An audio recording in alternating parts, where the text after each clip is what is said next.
Tahimik at normal lang ang takbo ng buhay ng sangkatauhan. Sa White House inaayos ang malalaking isyong politikal habang sa labas ang mga ordinaryong tao ay nagpaplano para bukas walang kamalay-malay sa mga pagbabagong naghihintay sa kanila. Pero isang umaga nagbago ang lahat. Sa hindi malamang dahilan biglang namatay ang lahat ng may Y chromosome sa syudad. Ibig sabihin lahat ng lalaking nilalang mula hayop ibon hanggang tao ay namatay. Kasama na doon ang presidente ng bansa. Ang tanging nakaligtas na lalaki ay isang batang walang talentong illusionist na nagngangalang Yurick Brown at ang alaga niyang unggoy na Capuchin na si Ampersand. Dapat sana si Regina Oliver ang papalit bilang presidente kapag may emergency, pero nung nangyari ang trahedya nasa ibang bansa siya at wala nang balita mula sa kanya simula noon. Natural lang na nagdulot ng masamang epekto ang kawalan ng liderato. Nagsimula ang gulo sa syudad habang ang mga babae sa sobrang taranta ay sinisira ang lahat ng nasa paligid nila hindi alam kung paano na ipagpapatuloy ang buhay. Tumataas din ang tensyon sa loob ng White House. Napagtanto ng staff na sa loob ng 2 linggo tuluyan na silang maiipit. Mauubusan sila ng supply ng uling at malinis na tubig. Hindi rin magtatagal ang pagkain. Hindi na makapagparami ang mga hayop at imposibleng makapagpalago ng sapat na reserba sa maikling panahon. At hindi lang ito sa isang syudad nangyari, maapektuhan ang lahat. Si Senador Jennifer Brown ang pumalit sa pamumuno. Di nagtagal nilapitan siya ni Agent Sarah Bergen, isang miyembro ng Secret Task Force 355 ng presidente. Nag-report si Sarah na pinadala siya doon dahil sa isang totoong banta pero wala siyang sapat na oras para makatanggap ng detalyadong instruksyon tungkol sa bago niyang misyon. Sa lahat ng panahong ito nanatili si Yurick sa apartment niya para hindi maging target ng mga babaeng desperado, pero habang paubos na ang supplies niya nagpasya siyang mag-iwan ng sulat para sa girlfriend niya at lumabas para tingnan ang sitwasyon. Kasabay nito inutusan ni Senador Brown si Sarah na hanapin ang anak niyang si Hero na hindi pa nakakapag-contact simula nung nangyari ang sakuna, pero hindi nagmamadali si Hero na magtago sa isang ligtas na lugar. Sa halip pumunta siya sa isang refugee center para tumulong sa mga nangangailangan kasama na ang asawa ng namatay niyang kasintahan. Pagkatapos niyan bumalik si Hero sa taguan kung saan nagtipon ang mga kaibigan niya. Sa unang tingin parang may mga lalaki pa ring nakaligtas sa syudad pero mabilis na naging malinaw na ang mga lalaking ito ay ipinanganak sa katawan ng babae at nag-transition sa pamamagitan ng hormone therapy. Kaya walang epekto sa kanila ang misteryosong salot. Sa New York City nagsimula ang evacuation at nagpapatrolya ang mabibigat na sasakyang militar sa mga kalsada. Kailangan magtago ni Yurick para hindi mahuli ng militar.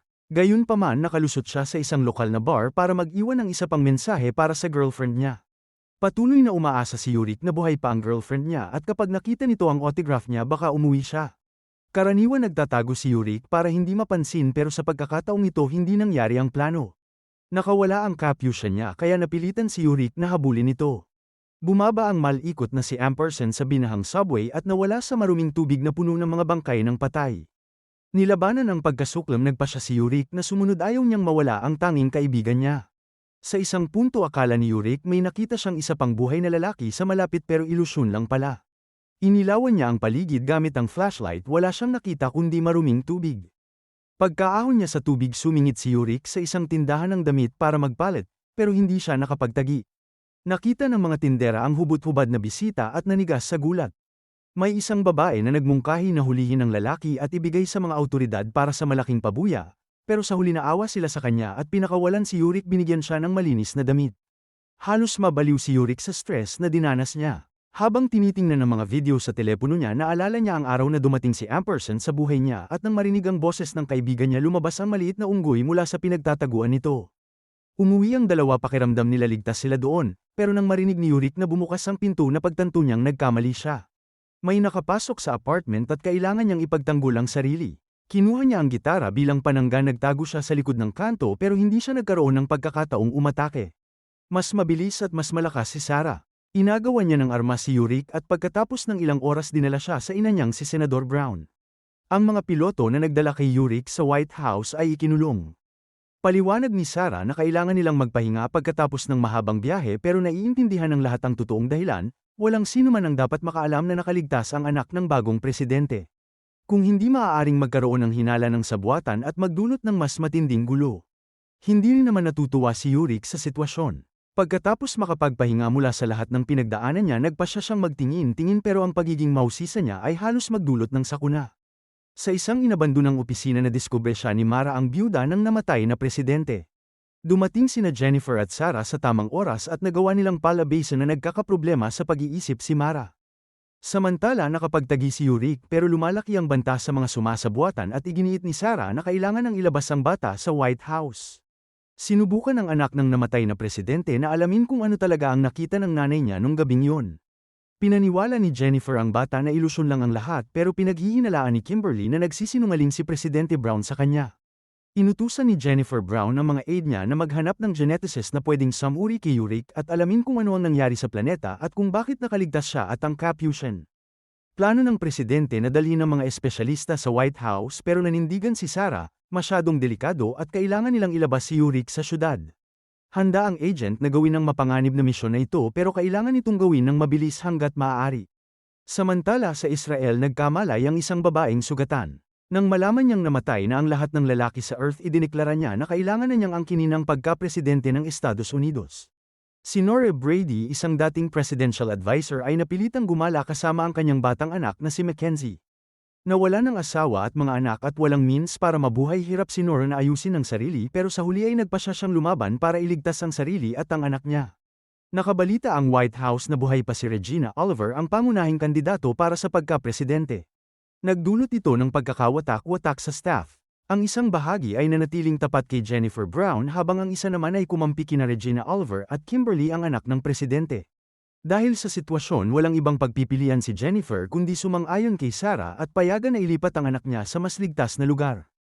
Kinuha ni Sarah ang mga piloto na naghatid kay Yurik dati manotivate sila sa pamamagitan ng pagbibigay ng hero stars at pangako ng walang hanggang kaluwalhatian kung magtagumpay sila sa misyon nila. Ang tanging paraan para palihim na mailabas si Yurik sa building ay sa isang karwahe na may mga bangkay. Sinubukan ng bata na tumanggi at mag-isip ng ibang plano pero nanindigan si Sarah, hindi sila pwedeng mag-take ng risk at kailangan itong tiisin ni Yurik. Matagumpay na naipalusot ng agent si Yurik at inilipat siya sa isang helicopter. Balak niyang siya mismo ang magmaneho nito. Isang pangalawang helicopter na puro babae ang piloto ang lilipad sa unahan bilang diversion. Gayunpaman pagkaabot ng mga helicopter sa isang tiyak na taas at nawala sa paningin na wala ng kontrol ang escort helicopter at sumabog sa dami ng nasusunog na debris. Kinilabutan si Yurik sa nakita pero nanatiling kalmado si Sarah alam niyang ito ang kapalit ng katahimikan ng piloto.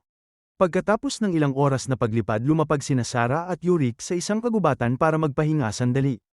Ang agent dahil hindi niya makayanan ng amoy pinahubad ang bata. Pagkatapos sumakay sa karawahe kasama ang mga bangkay sobrang baho niya at mas mabuting labhan ang damit niya bago ituloy ang kanilang biyahe. Samantala umalis si Hero kapatid ni Yurik para maghanap ng ligtas na lugar kasama ang kaibigan niya isang trans man. Sa daan huminto sila sa isang ninakaw na tindahan umaasang makahanap ng pagkain pero sa halip nakatagpo sila ng takot na si Nora at Mackenzie. Habang tinitingnan ng binti ng bata napansin ni Hero ang isang malubhang impektadong sugat at hiniling kay Nora na payagan siyang magbigay ng first aid para makapagpatuloy sila sa paggalaw. Pabalik sa kagubatan inatake ang kampo ni Sarah at Yurik ng isang grupo ng mga ligaw na magnanakaw. Sinubukan ni Sarah na guluhin sila at kausapin para kumalma pero para maiwasan ang anumang panganib nagsusuot si Yurik ng maskara at ikinaway ang isang patpat para takutin ang mga babae takot na baka masira nila ang plano nila. Umalis ang mga hindi inaasahang bisita pero nagpasya sina Sarah at Yurik na hindi manatili sa lugar. Nagpunta sila sa pinakamalapit na bayan kung saan ipinagpalit nila ang isang helicopter generator at ilang granada para sa isang motorsiklo. Habang iniinspeksyon at shine check ni Sarah ang motorsiklo si Yurik nakalimutan ng lahat ng safety rules ay tumakbo sa isang desyertong lugar. Dahil kumbinsido siyang nakita niya ang girlfriend niyang si Beth sa dami ng tao ang handgal na kilos na ito ay naglagay sa kanya sa bitag. Napalibutan siya ng mga babaeng pulis na pamunit ng maskara niya at nadiskubre ang sekreto niya. Kailangan ni Sarah na mamagitan para protektahan ang kasama niya. Nakipaglaban sa mga opisyal na gawa niyang kaladkarin si Yurik palayo, pero sa sandaling magkaroon sila ng pagkakataon pinahinto ni Sarah ang motor para bumalik sa katinoan ng talunan at ipaalala sa kanya kung gaano kaimportante ang misyon isang misyon na halos nasira niya. Samantala sina Hero ang kaibigan niya at ang mga bago nilang kasama ay nakahanap ng masisilungan sa isang inabandonang shelter para sa kababaihan. Nagtiwala si Hero kay Nora na may malubhang sakit ang anak niya. Kailangan niya ng antibiotics pero matagal nang ninakawan ng mga batika pati na ang mga walang nakatirang bahay. Dahil sa takot at kawalan ng magawa lumabas si Nora para hindi makita ng anak niya ang luha niya, pero sa labas hinarap niya ang isang bagong pagsubok. May lumabas na mga babaeng sakay ng kabayo sa bakuran na nagsasabing sila ang tunay na may-ari ng bahay at mukhang hindi sila natutuwa sa mga hindi inaasahang bisita. Mabilis ding nadiskubre ng mga babaeng sakay ng kabayo ang iba pang bisita. Ipinasok sila sa kulungan ng kabayo para mawala ang mga dagdag na bibig na pakakainin. Gayunpaman may napansin si Nora na maaaring makapagligtas sa kanila. Isa sa mga babaeng sakay ng kabayo ay sugatan at hiniling ni Nora kay Hero na suriin ang babae at tulungan. Ginawa ni Hero ang lahat ng makakaya niya pero masyadong malala ang sugat ng bala at wala silang magagamit kundi duct tape at ilang rubber gloves. Ilang oras ng pansamantalang operasyon ay walang pinagbago. Lumalala ang kalagayan ng babae at nagpasya si Roxanne ang leader ng gang ng mga babae na wakasan ang paghihirap nito. Sa gulat ni Nora lumabas na mabait at mapagunawa si Roxanne. Inimbitahan niya ang mga bisita na manatili sa bahay nila sa magdamag at nangako na magbibigay ng antibiotics na kailangan ni Mackenzie.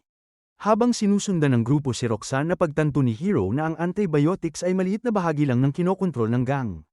Sila ang may-ari ng isang buong shopping mall na puno ng supplies. Samantala patuloy sina Sarah at Yurik sa pagpunta sa Boston umaasang makahanap ng geneticist na si Allison Mann pero sa pasukan ng syudad nakasalubong nila ang isang checkpoint ng militar na mahigpit na binabantayan at may dalang tear gas. Iminungkahi ni Sarah na maghiwalay sila. Siya ang gagambala sa mga sundalo habang sina Yurik at Amperson ay palihim na dadaan sa blockade. Nang makilala ni Sarah ang mga kasamahan sa Boston mabilis niyang napagtanto na ang kawalan ng lalaki ay hindi nagtanggal ng krimen sa mundo. Patuloy na inaatake ng mga grupong rebelde ang Harvard sinusubukang pasukin at hanapin ang sagot sa mga tanong nila. Nagtagumpay ang plano, habang pinagkakaabalahan ni Sarah ang mga sundalo palihim na pumasok si Yurik sa isang headquarters building para magtago. Gayunpaman doon siya nahulog sa kamay ng mga rebelde risking na malaman ang sekreto niya. Swerte sa kanya na pagkamalan siya ng mga rebelde na isang transman at pinakawalan siya sinabi pa sa kanya kung saan niya mahahanap ang mga kasama niya makakakuha ng kailangan niyang hormones at makakapagtago. Sa wakas natagpuan ni Yurik at Sarah ang apartment ni Allison Mann at pagkatapos ay ang opisina niya sa Harvard. Hindi masyadong natuwa ang geneticist na makakita ng kakaibang bisita pero sa sandaling tanggalin ni Yurik ang maskara niya agad niyang naintindihan kung bakit sila nandoon. Napagtanto ni Mann na kailangan niyang pag-aralan ng bata at ang kapyo siya nito pero imposibleng magtrabaho sa Harvard.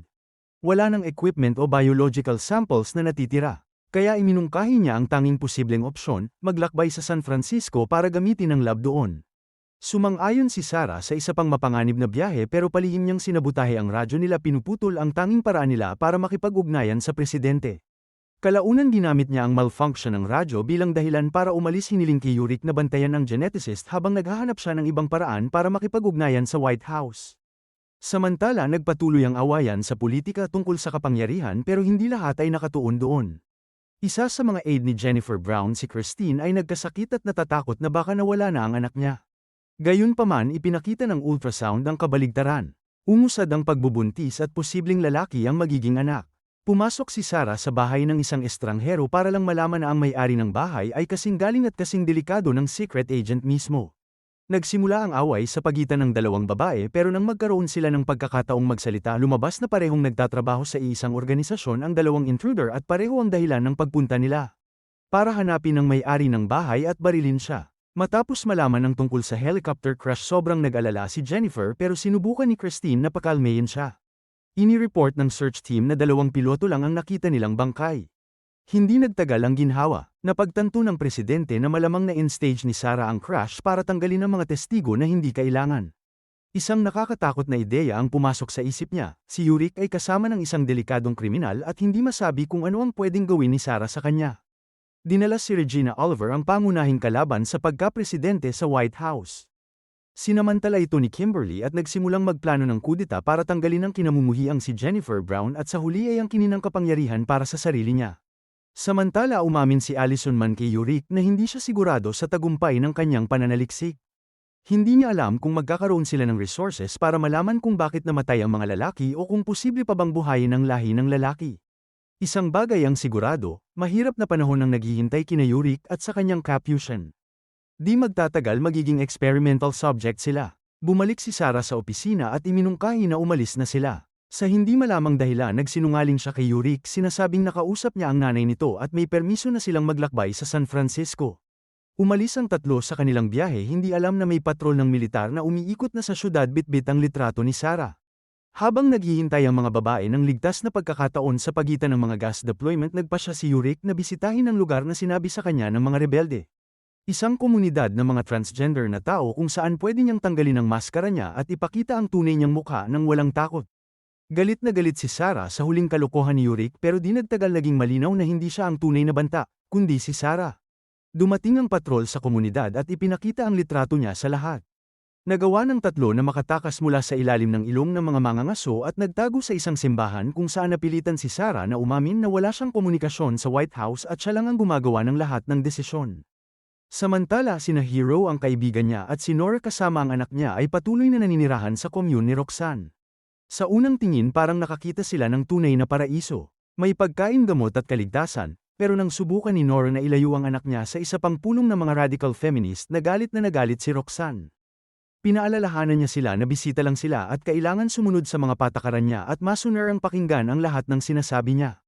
Higit pa rito ginagawa ni Roxanne ang lahat para magalit si Mackenzie sa mga lalaki at sumali sa kanilang kilusan. Isang ganitong pulong ay naantala ng isang battle alarm. Mabilis na naglagay ng barricade ang mga babae at nag-armas para ipagtanggol ang supermarket nila. Ang mga kalaban ay isang maliit na grupo ng mga desperadong babae na may kasamang maliit na bata. Lumabas si Roxanne para salubungin sila pero hindi na siya tumatanggap ng mga outsider sa commune niya. Kahit ang bata ay hindi nakakuha ng sympathy niya at pinapaalis niya ang mga refugee tumatangging tumulong. Samantala nakakita si Allison ng flyer sa mga gamit ni Sarah. Ito ay wanted notice para sa agent. Iminungkahi niya na dapat tumakas si Yurik para hindi malagay sa panganib dahil kay Sarah pero tumanggi ang bata na ipagkanulo ang kaibigan niya kahit alam niyang may tinatago ito sa kanila. Nung gabing yun tinipon ni Roxanne ang commune niya para sa isang uri ng pagdiriwang.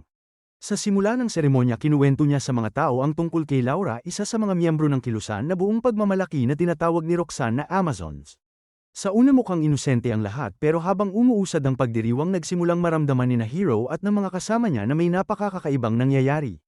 Una dinidiligan si Laura ng dumi pagkatapos ay isinasawsaw sa isang bathtub at nang lumitaw siya sinimulan na siyang tawagin ng lahat sa bagong pangalan. Athena. Dahil sa sobrang nakakabahala nito umalis sa bulwagan si Sam ang trans friend ni Hero. Sinundan siya ng isa sa mga miyembro ng kilusan para bigyan ng babala na huwag kumalaban kay Roxanne pero sa halip siya lang ang napahamak. Agad siyang ipinatawag para kausapin. Pabalik sa White House nakatanggap si Jennifer ng report na natagpuan na ng search group si Sarah at naghahanda na ng ambush. Nagsimulang mag-alala ang presidente na baka makita rin ng mga scout ang anak niya, pero sa panahong yun nagawa ni Allison na kumbinsihin si Yurik na umalis at nakatakas ang dalawa sa kagubatan. Tumataas ang tensyon. Sinubukan ng mga tracker na abutan sina Yurik at Allison pero nineutralize ni Sarah ang mga sundalo at sinira ang mga radyo nila pinuputol ang signal sa White House. Nung gabing yun nagising si Nora sa tunog ng sigawan. Sinusubukang hindi gumawa ng ingay sumilip siya sa labas ng kwarto at nakita ang isang grupo ng Amazons na pinaparusahan ng isang babae dahil kinausap si Sam. Ang mga nakangiting dilag ay lumabas na walang awa pero nagpasya si Nora na huwag mamagitin. Gusto niya na ligtas ang anak niya at para doon handa siyang sumunod sa mga patakaran nila. Nakahanap si Sarah ng van at nagpatuloy ang grupo sa kanilang biyahe papuntang San Francisco. Sa kabila ng pagtatangka ni Yurik at Allison na tumakas natural lang na nagdulot ito ng mas matinding tensyon sa pagitan nila. Hindi na nagtitiwala si Sarah sa mga kasama niya na nagdulot ng isa pang sakuna. Nakatulog siya habang nagmamaneho at sumalpok ang sasakyan sa labas ng kalsada. Pagkaahon mula sa wreckage sinubukan ni Allison na hanapin si Sarah pero wala na siya sa driver's seat. Sa halip may lumitaw na convoy ng mga sasakyang militar sa malapit at wala silang kinalaman sa White House. Na-inform si Jennifer tungkol sa insidente pati na rin ang katotohanan na may lalaki sa mga tumakas. Habang hirap ang presidente na ilayo ang mga hinala sa anak niya nagkamalay si Yurik sa isang hindi pamilyar na bahay. Nakahiga sa kama kasama ang isang hindi rin pamilyar na babae pagbangon niya hinanap niya ang kapusa niya pero sa halip nakatagpo niya ang mga taong nagdala sa kanya sa lugar na ito. Ang mga residente ng ranch kung saan dinala si Yurik ay mukhang payapa naman. Gayunpaman tumanggi silang sabihin sa kanya kung nasaan ang mga kasama niya. Samantala nagising ang mga babae sa isang selda walang kaalam-alam kung nasaan sila o kung paano makatakas. Hinarap ni Jennifer ang mga nakaligtas na residente ng syudad hinihiling sa kanila na sumang-ayon sa evacuation at huwag magdulot ng kaguluhan. Sa dami ng tao nakita ng presidente ang isang pamilyar na mukha, si Beth ang girlfriend ng anak niya na sa buong panahong ito ay nasa ospital. Habang kausap ni Jennifer si Beth patuloy na palihim na kinukumbinsi ni Kimberly si Regina na pabagsakin ang usurper at palitan siya. Sa kabila ng magiliw na kapaligiran hindi pinalaya si Yurik. Sa kabaligtaran itinapon siya sa isang selda kasama ang mga babae para makapagpasya ang komunidad kung ano ang gagawin sa mga preso. Samantala dumating ang mas nakakabahalang balita, isang bagong strain ng flu ang nadiskubre sa Greece. Agad na hinarap ni Jennifer ang bagong krisis na ito pero hinarap din siya ng isa pa. Lumitaw si Mara sa command center humihingi ng sagot kung totoo ang mga chismis tungkol kay Yurik. Ang paghihintay sa loob ng selda ay naging hindi na matiis at muling tumaas ang tensyon. Nagtalo sina Yurik at Sarah pero mabilis na natapos ang pagtatalo nang bumukas ng may kagaralgal ang mabigat na pinto at may lumitaw na babae mula sa pamayanan. Ipinagbigay alam niya sa mga preso na nagpasya na sila, papayagan silang manatili hanggang gumaling si Sarah. Pagkatapos niyan ihahatid sila palabas ng syudad para makapagpatuloy sila sa biyahe nila patungong San Francisco. Binigyan ng mga residente ng ranch si Sam ng hiwalay na kwarto. Bago siya makatulog binalaan niya si Yurik na maging alerto at huwag magtitiwala kaninuman pero kumbinsido si Yurik na pinapalaki lang ni Sam ang panganib.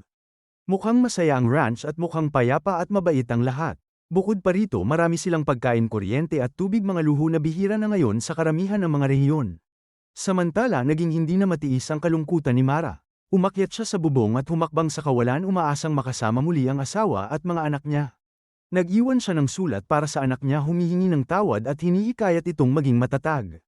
Kasabay nito bumalik si Beth sa syudad, pero sa halip na bumalik sa mga kaibigan niya tulad ng sinabi niya kay Jennifer dumiretso siya sa isang truck ng rebelde sumali sa isang grupo na nagpaplano ng pag-atake sa White House.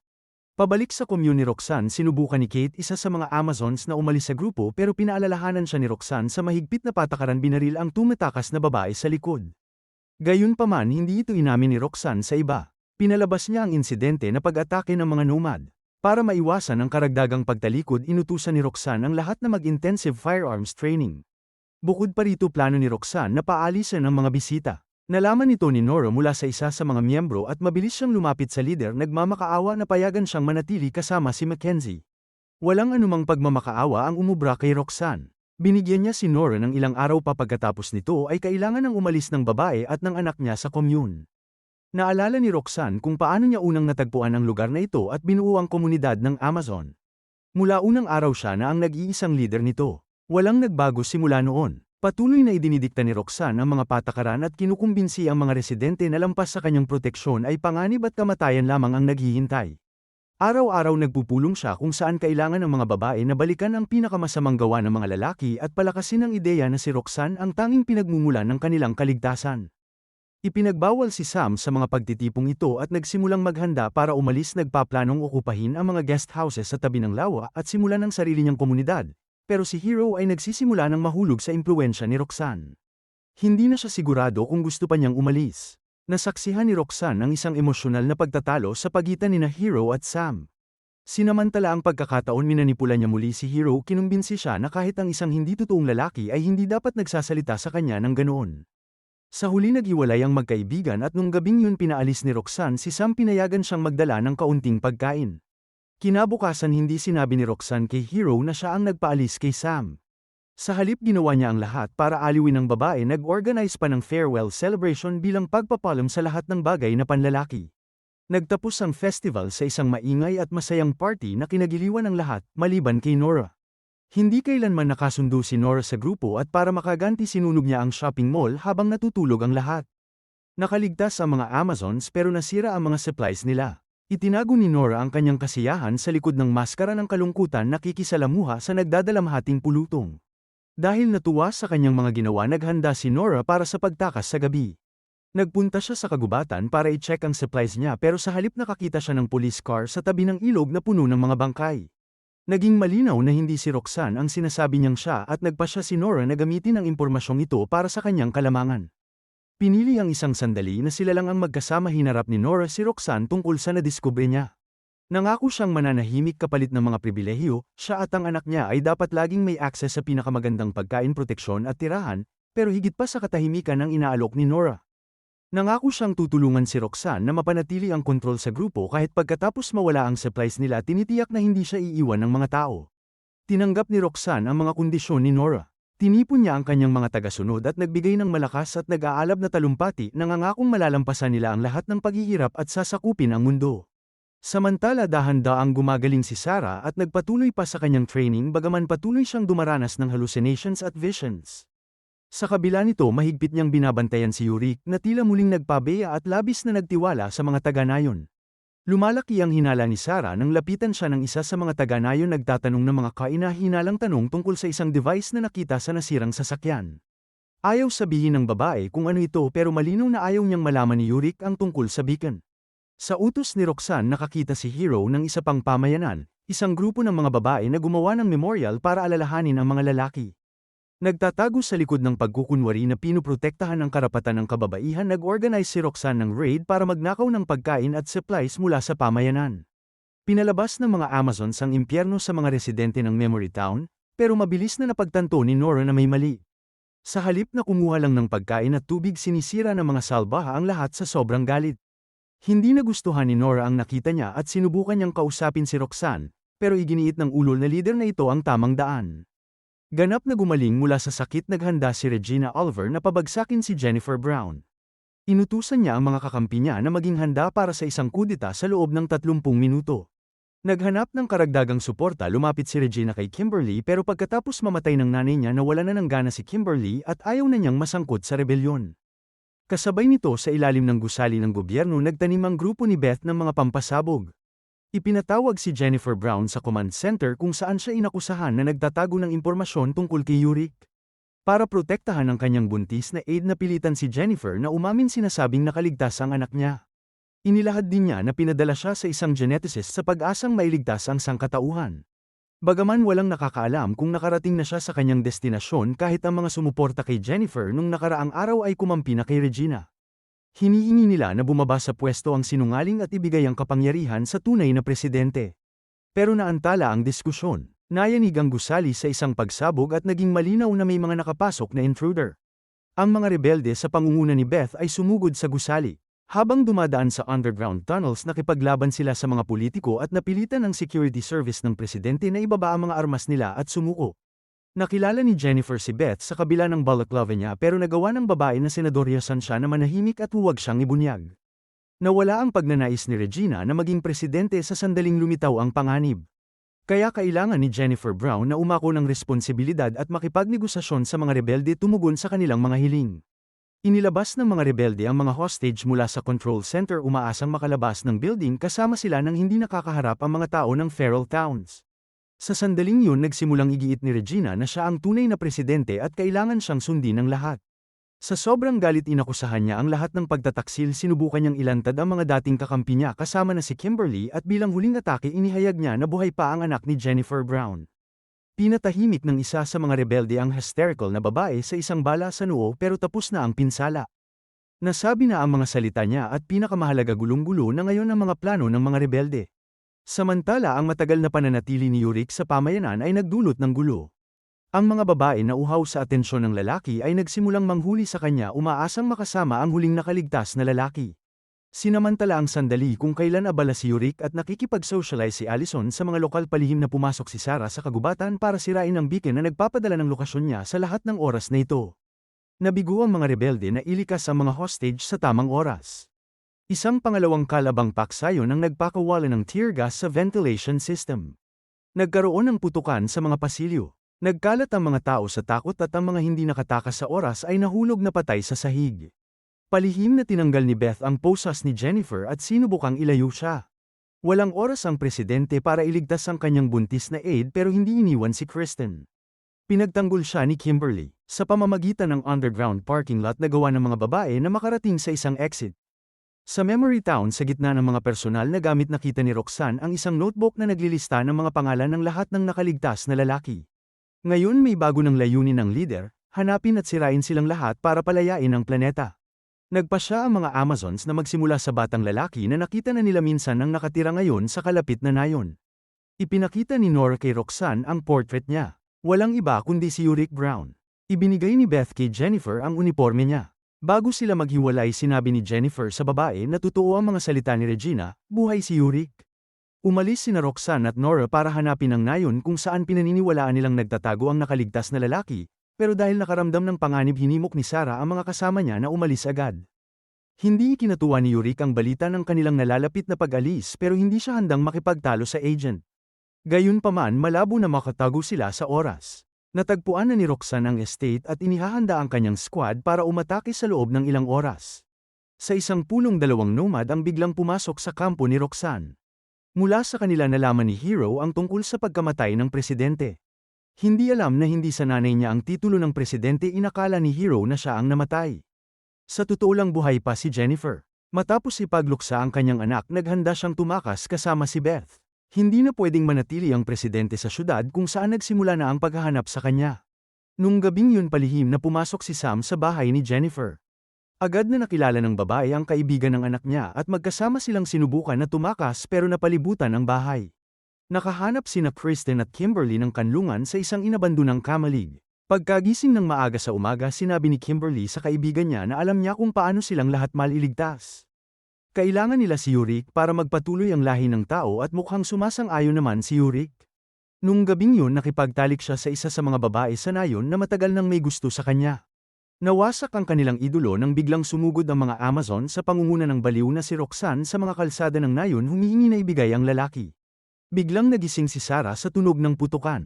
Inutusan niya ang bagong girlfriend ni Yurik na ilabas siya sa bahay habang siya ay may iwan para itaboy ang atake. Dahil na-realize niyang sobrang dami nila, lumabas si Sarah na nakataas ang mga kamay, nagpapanggap na takot sa mga intruder. Inilabas niya ang lokal na transman, ipinapasa siya bilang tunay na nakaligtas. Isang matinding putukan ang naganap sa pangunahing kalsada. Ang tunog ng putukan ay nakagambala sa convoy ni Sarah at ginamit niya ang pagkakataon para agawan ng armas ang mga kalaban at tumakas. Kahit ang maliit na si Mackenzie ay sumali sa laban, sinusubukang patunayan kay Roxanne na karapat-dapat siya sa kanyang pwesto sa commune. Samantala, naabutan ni Hero ang grupo ng mga tumatakas. Pinaputukan niya sila hanggang sa lumingon si Yurik. Nang makilala ang kanyang kapatid, nanigas si Hero, pero ang girlfriend ni Yurik na walang alam sa koneksyon ng pamilya ay binaril si Hero. Sugatan na gawa ni Hero na sabihin sa kapatid niya ang tungkol sa pagkamatay ng nanay nila at binalaan siya na balak siyang sirain ng mga Amazons. Hinimok niya si Yurik na tumakas at para bigyan siya ng oras, inalis niya ang isa sa mga kapatid niya sa armas. Nagpapatuloy ang putukan sa syudad pero di inaasahan, itinaas ni Nora ang kanyang mga kamay at lumabas sa gitna, idineklara ang kanilang pagsuko. Dahil dito nagwala si Roxanne pero wala nang pakialam ang sinuman. Sinabi ni Hero kay Nora na buhay si Yurik. Nagbigay ito ng bagong lakas sa mga babae at pagbalik sa kanilang kampo, nagpasya si Nora na patalsikin si Roxanne at imulat ang mga mata ng mga babae sa katotohanan, pero ang mga salita lang ay hindi sapat. Patuloy na ginagalit ni Roxanne si Nora hanggang sa barilin siya ni Nora sa dibdib. Ang mga Amazons na natigilan ay itinaas ang kanilang mga armas pero mabilis na nakahanap si Nora ng mga pampakalmang salita para sa kanila. Lumapit si Hero para tumayo sa tabi ni Nora at mula noon may bago ng lider ang komunidad. Naglakad si Sarah ng ilang kilometro at sa wakas nakita sina Yurik at Allison. Wasak na wasak ang pakiramdam ng bata. Pakiramdam niya na wala na ang lahat ng mahal niya at wala na siyang dahilan para mabuhay. Habang nakikinig sa kaibigan niya, nagtiwala si Sarah na mas naiintindihan niya ito kaysa sa iniisip nito. Nawalan din siya ng magulang noong bata pa siya. Sinabi ni Sarah kay Yurik na kung gusto niya pwede siyang umalis. Sinusunod niya ang utos ni Jennifer at ngayong ipinapalagay na patay na si Jennifer, technically void na ang kasunduan nila pero tumanggi si Yurik. Hiniling niya kay Sarah na maging trainer niya para hindi na siya pabigat at matuto siyang protektahan ang sarili. Samantala, natagpuan ni na Jennifer, Beth at Sam ang kanilang sarili na nakakulong sa isang walang laman na kwarto sa ilalim ng surveillance cameras. Hindi pa nila alam pero nahuli sila ng dating superior ni Sarah mula sa Secret Service. Sinusundan ng signal mula sa beacon, dinala ni Sarah ang mga kaibigan niya sa isang sasakyang may gasolina. Bukod sa gasolina, naglalaman ng kotse ng lahat ng kailangan para sa scientific research at isang mapa na may markang ruta. Saan ito patungo? Sa ngayon mananatili itong misteryo.